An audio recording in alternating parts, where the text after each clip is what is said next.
Salut la compagnie, moi c'est Alexis, alias Bambar. Poursuivons notre effort de guerre par la peinture de ces quelques chevaliers vampires.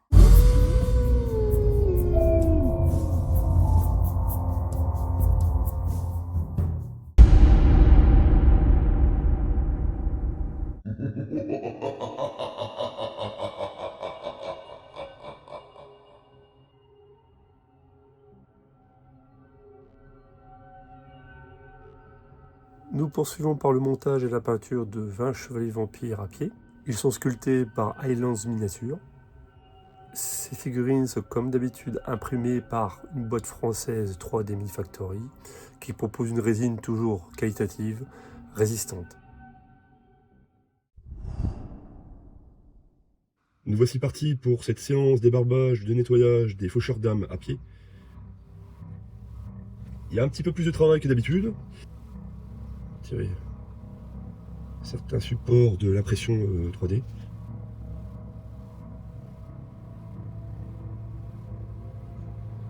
Alors ici nous avons 20 faucheurs d'âmes, dont un capitaine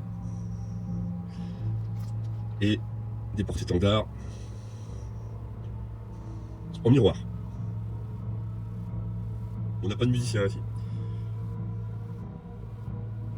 Alors donc pour varier les plaisirs et varier les poses, j'ai opté pour pareil répéter les figurines en miroir pour pouvoir diversifier un petit peu les positions proposées.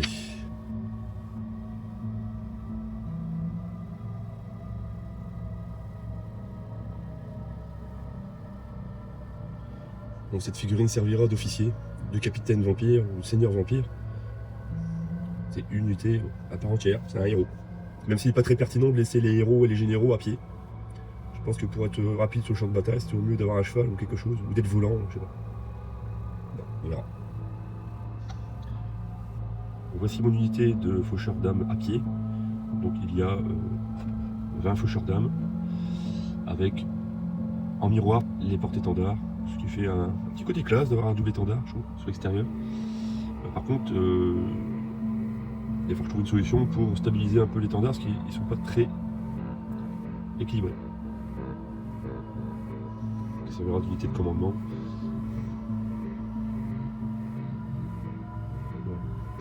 Il n'y a plus qu'à socler.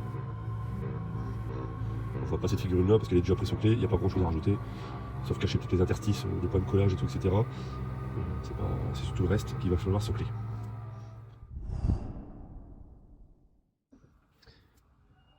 Voilà le plateau réalisé. Et on peut mettre ensuite les figurines qui maintenant vont être stables.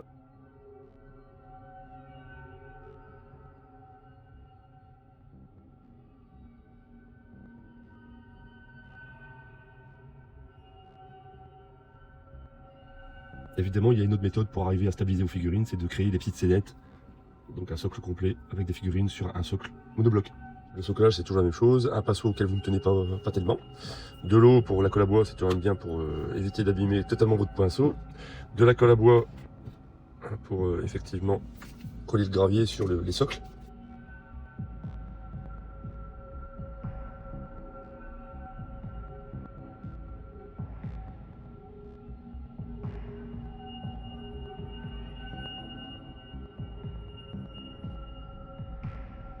Celui-là, il a besoin un petit peu moins de gravier, vu que le socle est déjà illustré.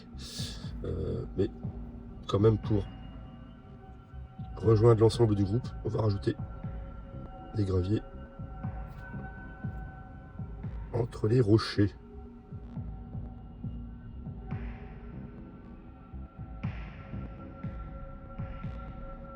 Avec celle-là, j'ai colmaté les interstices et resculpté l'éperon. D'où la présence de Green Stuff.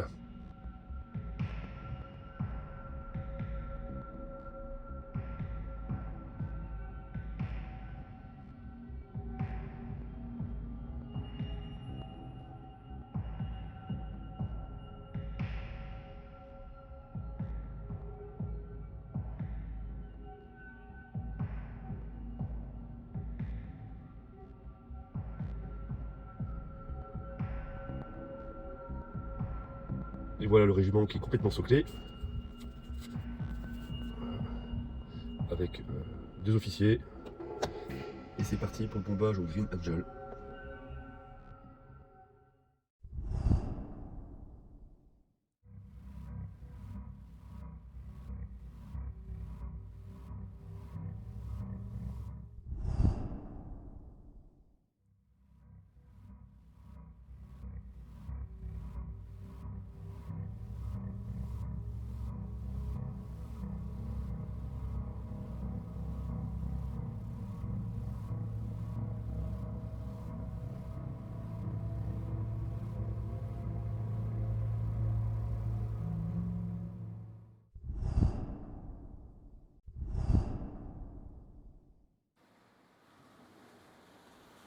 On commence par peindre toutes les armures des chevaliers vampires avec de la contraste Blood Angels Red de chez Citadel. On diluera cette contraste avec de la Technical Contrast Medium pour éviter les effets de pâté. Ça donnera un effet plus lisse, plus propre.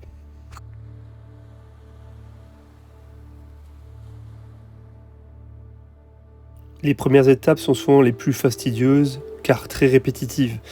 Surtout ne vous découragez pas, la contraste donne de bons résultats rapidement, c'est très gratifiant.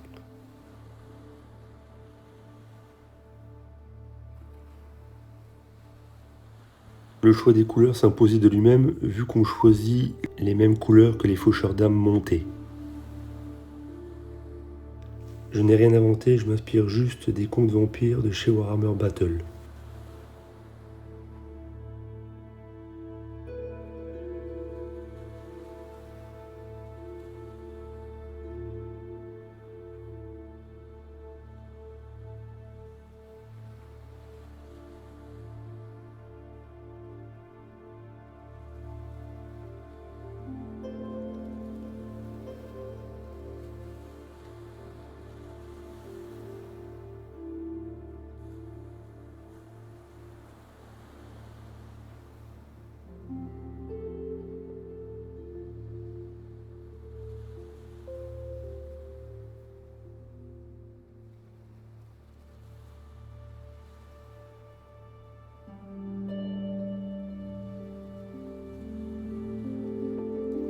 Nous allons peindre la grosse majorité de nos tissus avec la contraste Black Templar de chez Citadel.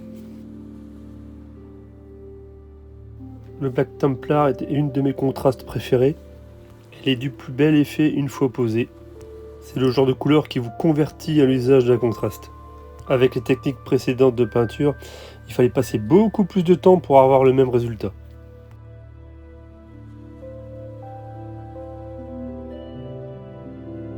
Pour amener quelques variations, j'utilise de la contraste Talassar Blue pour quelques rares tissus.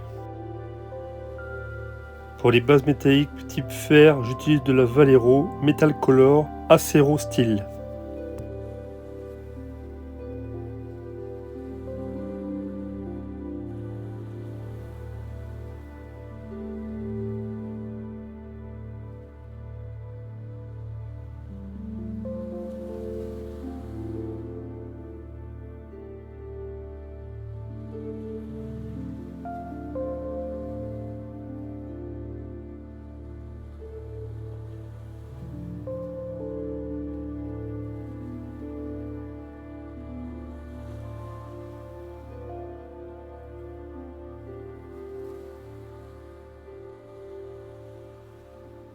On s'attaque à la première couche de la base avec du Rhinox Hide de chez Citadel. C'est toujours la première étape de ma recette pour peindre les socles.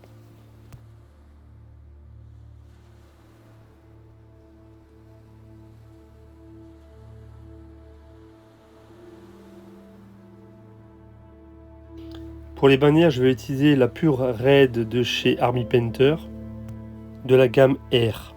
C'est une peinture plutôt adaptée à l'aérographe, un peu moins couvrante. On peut jouer ainsi un peu avec sa transparence.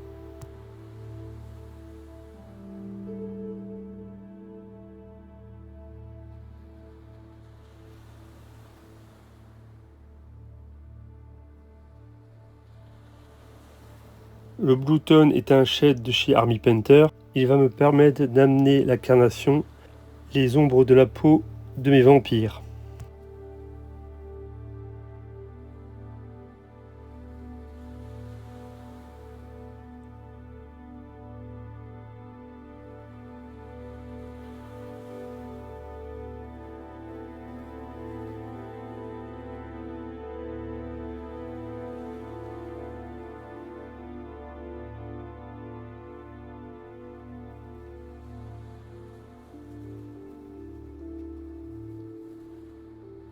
Nous traitons les rochers avec de la Speed Paint Runic Grey de chez Army Painter.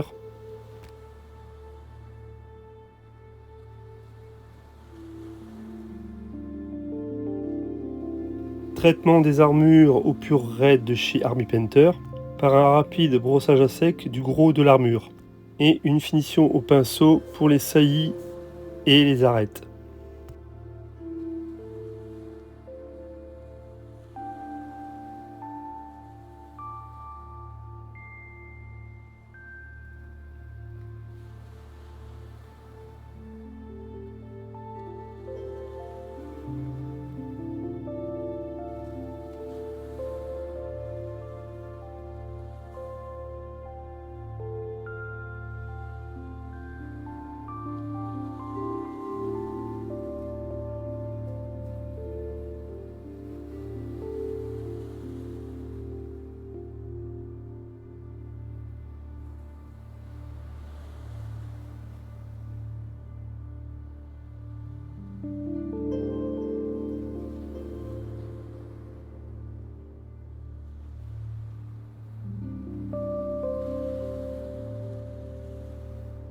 Pour éclaircir les métaux, nous utilisons de la Plate Mail Metal de chez Army Painter, toujours de la gamme R.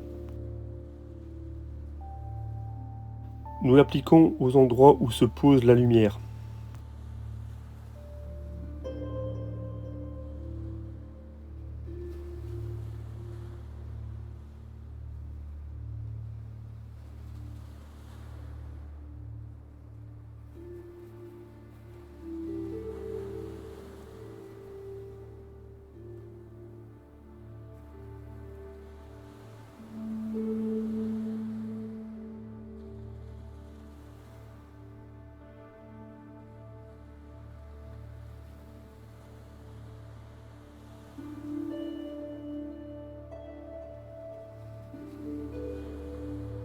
Nous passons au premier ombrage avec la Grax Earthshade de chez Citadel. On ombre les métaux, quelques parties cachées des tissus, et on renforce les délimitations.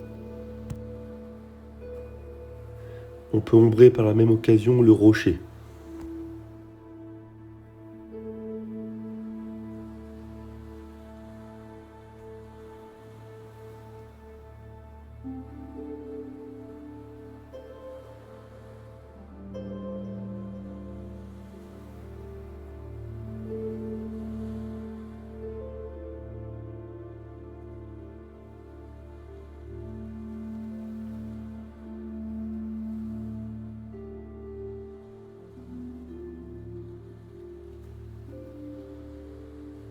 Maintenant, nous utilisons la Speed Paint Palette Bone de chez Army Painter, afin de peindre les quelques crânes, et une corne.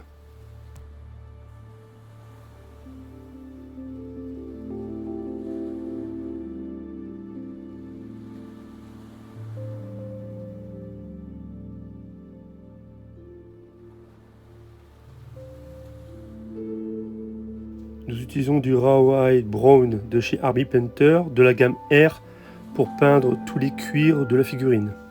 Ceinture, lanière d'armure et poignée d'épée.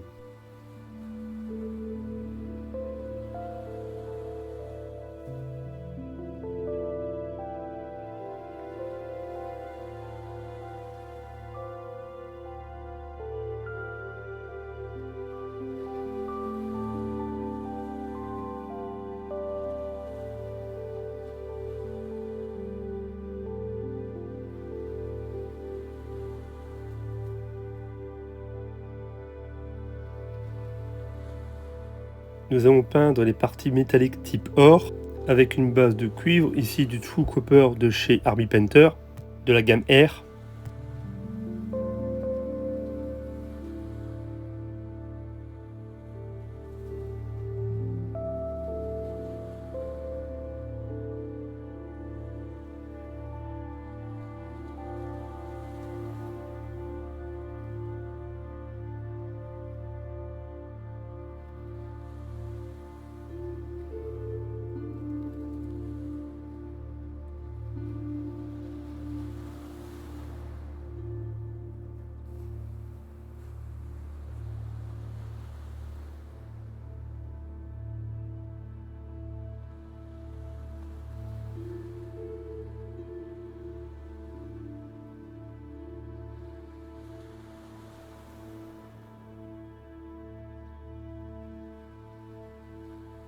Nous passons à la Speed Pen Darkwood de chez Herbie Painter pour peindre les parties bois, la hampe des étendards.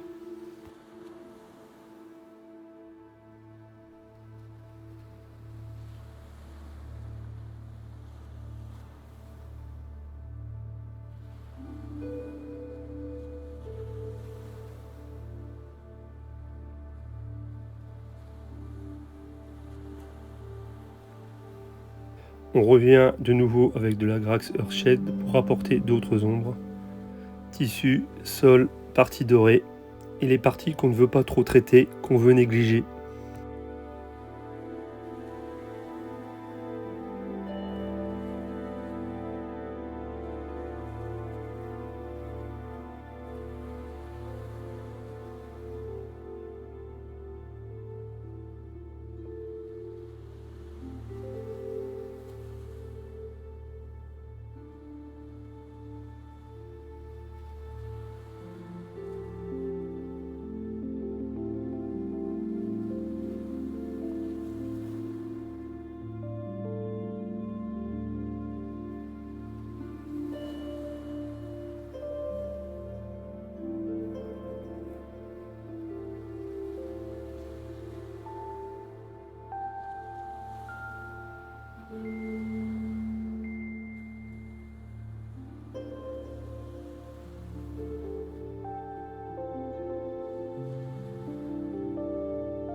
Nous poursuivons notre recette pour les socles avec le Moldfang Brown par des brossages à sec.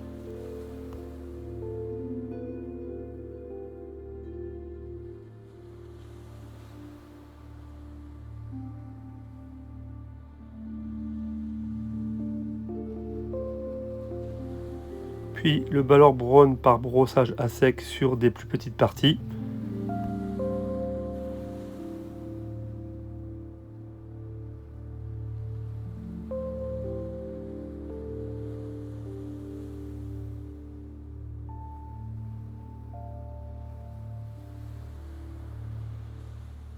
Et enfin de l'Ushptibone par brossage à sec, succinct et rapide.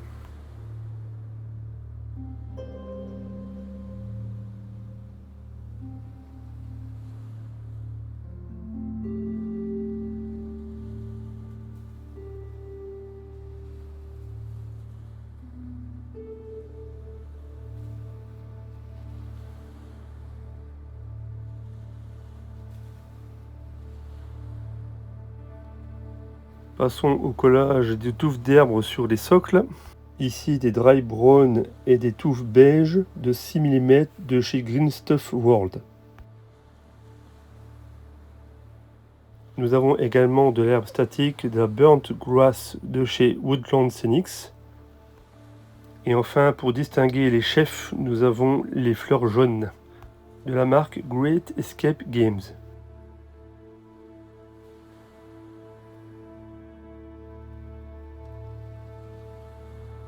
Pour être sûr de la bonne tenue de ces touffes, nous rajoutons toujours un peu de colle à bois.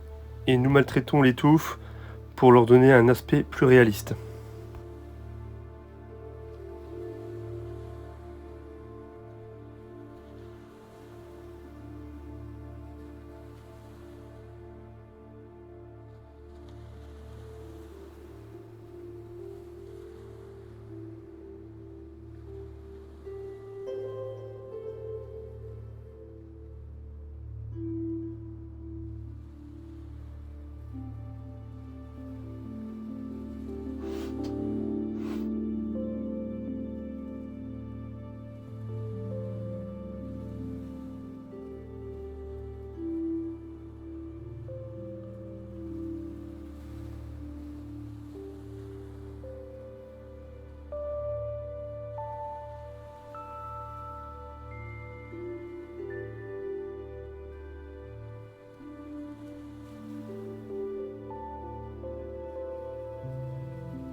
Pour éclaircir les cuirs, nous utilisons du laser brown de chez Army Painter de la gamme R.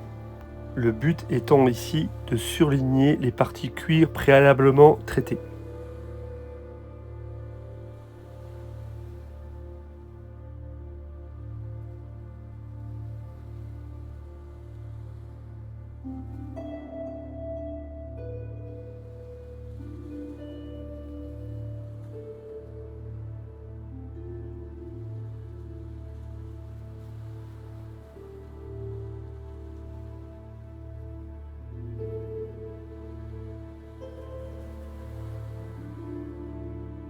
On finit par surligner les armures des vampires à l'Archangel Red de chez Army Painter, de la gamme R. On s'attarde tout particulièrement sur les arêtes supérieures de l'armure. Les saillies et proéminences inférieures sont traitées plus succinctement.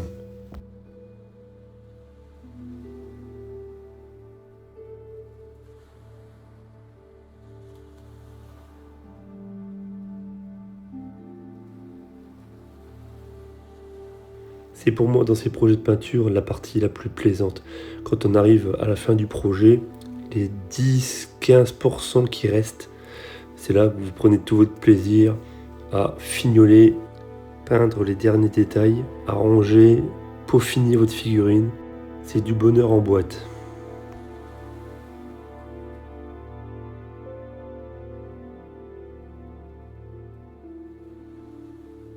Ensuite, on va rehausser les parties métalliques dorées avec du Greedy Gold de chez Army Painter et toujours de la gamme R. Comme pour les autres parties métalliques, nous allons traiter ces parties dorées sur des plus petites zones, en général là où se pose la lumière, et toujours de façon zénithale. Pour moi, peindre, c'est un petit peu comme de la méditation. Vous faites le vide, vous focalisez votre attention sur un point, et donc vous en oubliez le reste. Les petits tracas de tous les jours, les problèmes de la famille, les problèmes de la vie et tout le reste. Voilà tout le pouvoir des figurines. Après, je suis peut-être le seul à penser ainsi. Dites-le moi dans les commentaires, ça m'intéresse. Pour finaliser les traitements des métaux, nous utilisons du Shining Silver de chez Army Painter, toujours de la gamme R. On apporte les derniers points de lumière aux métaux de tous les types, le fer et l'or. Pour l'or, cela apportera un petit côté surnaturel, froid, et qui se prête parfaitement aux vampires. Comme vous le voyez, je traite directement ça sur le socle de l'unité. C'est assez logique vu que le raisonnement se fait en termes de groupe et non d'individus.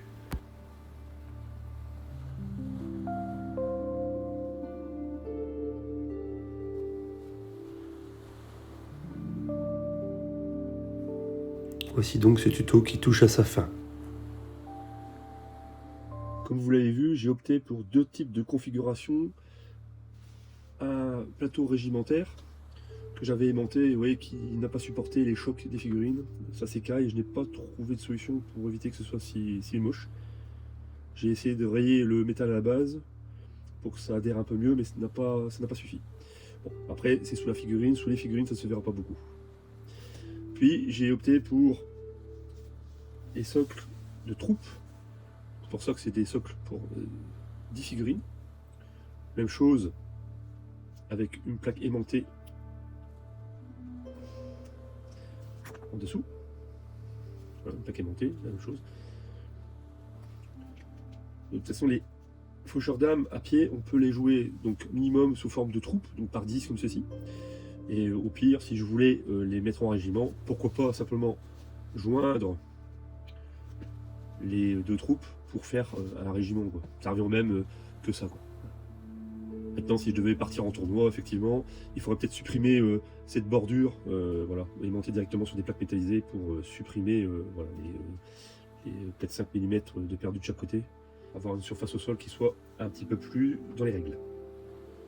Deuxième astuce pour moi, pour les officiers, donc les deux capitaines vampires à pied ici, pour éviter qu'ils se cassent la figure en permanence, la solution pour moi c'est de les placer sur un socle rond. Ça stabilise quand ils seront par exemple sur une colline, ça peut être intéressant. Donc quand ils sont sur une colline, vous vous retrouvez dans une situation où voilà, il sera déjà un peu plus stable.